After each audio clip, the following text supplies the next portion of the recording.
Democratic senator colleagues who voted, who defected, and what do you want to say to humility. Senator Schumer? I mean, well, I will say, no, the climate in D.C. is, it's pretty chilling.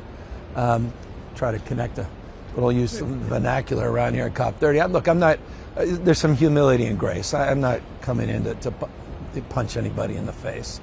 But I'm not pleased that in the face of this invasive species that is Donald Trump, who's completely changed the rules of the game, that we're still playing by the old rules of the game. And in my core, I'm just I'm stunned.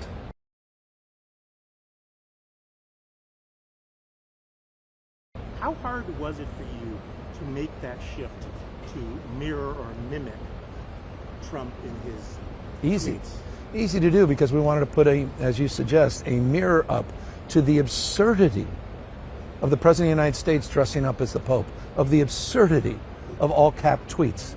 9-10-year-olds wouldn't be allowed to conduct themselves with this behavior. And the fact that it offended so many of those that sit there and the propaganda networks and others, it offended them, was precisely the reason we needed to do it, to call it out. It was becoming normalized. It's become so absurdly socialized. So yeah, I put up a Patriot site. I put up a Patriot site that included signature series knee pads for the law firms, for the universities, for the media outlets, for corporate leaders. Where the hell are they right now? Selling out to Donald Trump. It's selling out our republic, our democracy, that next year will, we hope, enjoy the 250th anniversary of this historic project of our founding fathers. So I'm really more alarmed than it appears the 8 members of my party are in the United States Senate.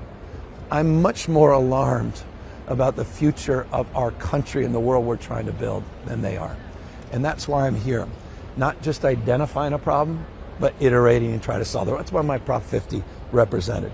That's what our social media is representing. That's what our 45 lawsuits against the Trump administration are representing. That's what our extension of the cap and trade, and honestly, one of the reasons we got it done this year, represents a positive alternative vision and an exercise of leadership in the absence of leadership, and trying to assert ourselves as a stable and reliable partner on the world stage on one of the most important challenges of our time.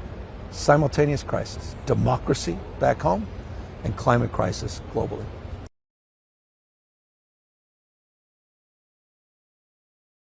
In terms of your social media and his, I believe in the last day or two you've talked about dementia.